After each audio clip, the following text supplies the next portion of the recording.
핸드폰은 진동으로 바꾸고, 무음으로 바꾸고, 오케이. 아, 이건 뭐만 하면 우리 그냥 본부장이 어찌나 궁시렁궁시렁 되는 거 아니야. 내비게이션 여자 혼자 말해야 되잖아. 차를 가면 빨리 왼쪽으로 가라고, 오른쪽으로 가라고. 나 내비게이션 아가씨 말 듣고 있는데, 그럼.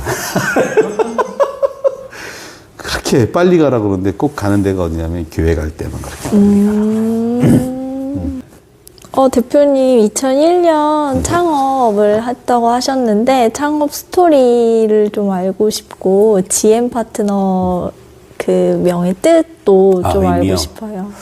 2001년도 하면 제가 31살 때예요. 31살 때고 그 이전까지는 저도 똑같이 직장 생활을 했습니다. 처음에 금융권의 보험회사에 취직을 하게 됐었고 4년간의 금융회사에서 근무하다가 벤처기업이 많이 뜰 때 2009년도에 1999년도네요. 1999년도에 벤처기업 열풍이 불 때 벤처기업에 들어가서 마케팅 팀장을 했습니다. 그때 휴대폰 통화 차단기라는 아이템으로 전국을 떠들썩하게 이슈화 만들었던 장본인이기도 하고 또 법률 구조개혁위원회하고 전파법의 잘못된 부분들에 대해서 시대 상황에 맞춰서 바꿔보자 라고 하는 일들도 맡아서 했었고요. 전국의 판매망과 거점들을 확보하는 일도 했었습니다. 관공서에 납품을 했었고 병원에 응급실에 휴대폰 통화 오작동이 되면 안 되니까 이런 부분들의 위험성을 알리면서 마케팅 능력을 인증받고 검증받게 되고 그러면서 회사가 벤처기업이 많이 성장을 했어요. 그런데 이제 그 공교롭게도 기술이 제대로 뛰어넘지 못했습니다. 그렇게 하면서 제가 담당했던 부서가 나라에서 불법 기기로 판명이 나요. 그러니까 국내에 학교부터 국회의사당부터 공연장부터 지하철부터 병원부터 휴대폰 오작동을 막기 위한 전파 차단기가 불법 기기로 판명이 되면서 저희 회사는 해외로 판매 루트를 돌려야 됐고 그래서 국내에 판매됐던 것들은 다 수거를 했어요. 사업이 굉장히 위기를 겪었겠죠. 그때 사장님은.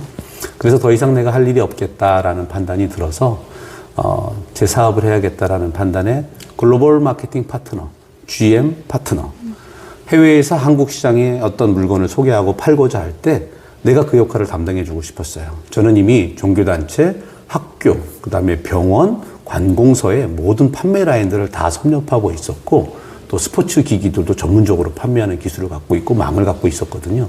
거기에 해외의 상품들이 우리나라를 진출하고 싶을 때 제가 거기에 교도부 역할을 하고 싶었던 거죠. 그래서 GM 파트너를 컨택하면 해외의 물건들이 대한민국 시장에 빠르게 시장에 잠입할 수 있고 효과적인 마케팅을 할 수 있는 마케팅 회사가 되고 싶었던 거죠. 그리고 국내에서 그때 또 해외로 우리나라는 수출을 해야 되는 나라니까 수출 판로를 원하는 사람들은 저희 컴프프로 망을 통해서 해외의 판로를 개척해 주는 일을 GM 파트너가 담당하게 돼요. 그렇게 하게 되면서 31살에 창업을 했고 그래서 GM 파트너의 제 창업의 꿈이 있었어요. 31살에.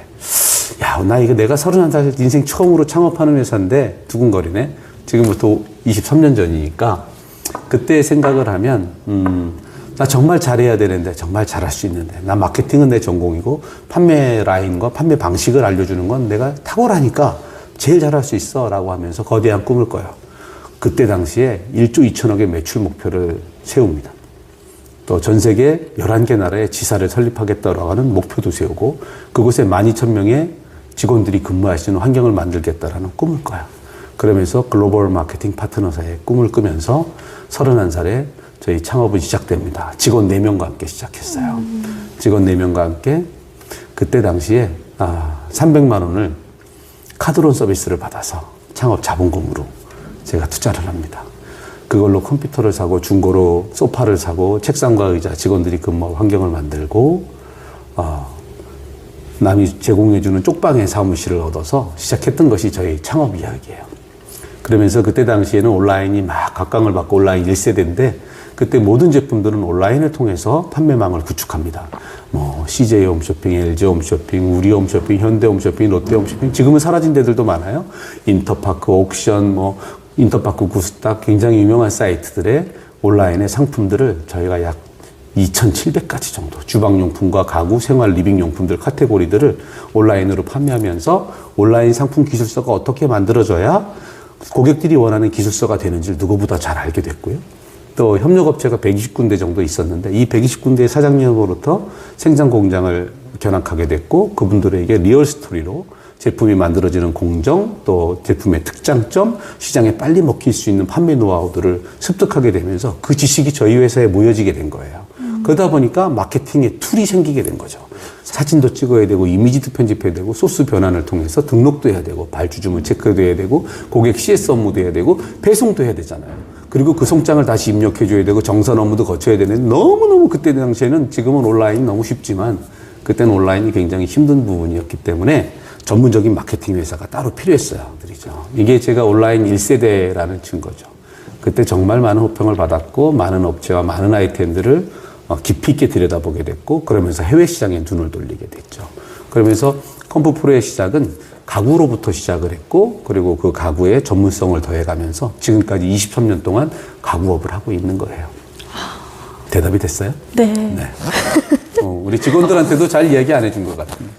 나는 고객님들하고 소통하고 싶어요. 왜냐면 컴프프로를 그동안 사용해 주시는 분들이 18년 동안 18만 명 정도 됐으니까 약 한 1년에 10,000명 정도의 고객분들이 우리에게 신규 고객으로 다가오시게 되는데 2021년도 통계 자료에 보면 신생아의 출생률이 최저로 떨어지게 되는데 보통 우리나라가 44만 명 정도가 1년에 출생이 돼요.